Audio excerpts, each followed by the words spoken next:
नमस्ते. आपलं अरविंद गणेश दामले चॅनलमध्ये स्वागत आहे.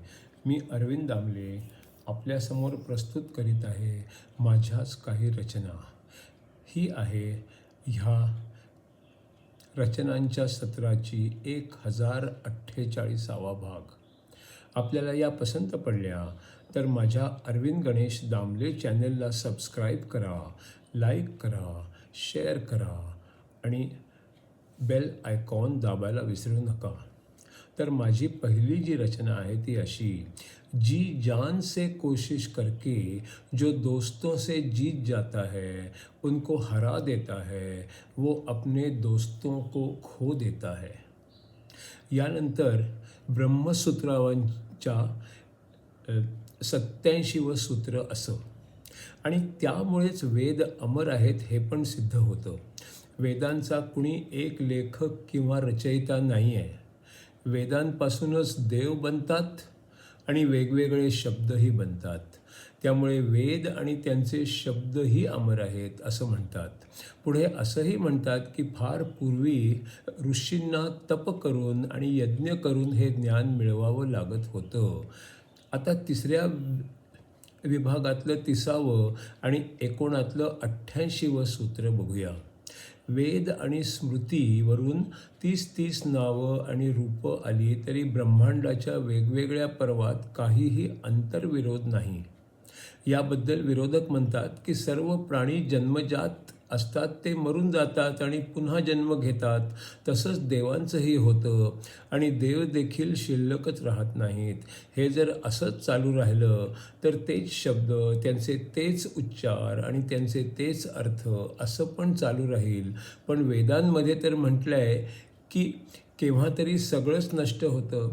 तिन्ही लोक देखील संपतात, सगळं बनलेलं संपतं, सगळी नावं आणि रूपं पण संपतात. मग त्यानंतर ते पुन्हा तसेच कसे काय बनतात? याचं उत्तर असं की बनलेलं संपतं, पण बनण्याची क्रिया तर तशीच राहते.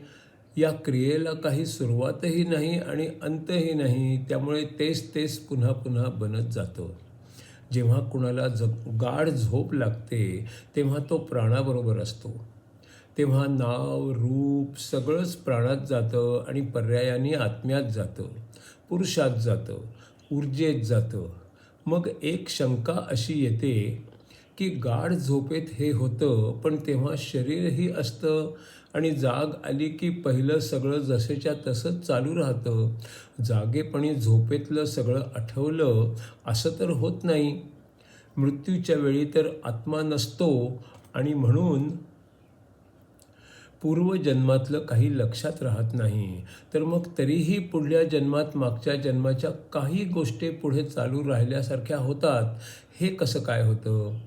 याला उत्तर असं आहे की जरी त्याची कर्म थांबली तरी हिरण्यगर्भाला सगळं आठवू शकतं. सर्वसाधारण लोकांमध्ये हे प्रत्यक्ष दिसत नाही इतकंच, पण दैवी लोकांमध्ये हे शक्य असतं.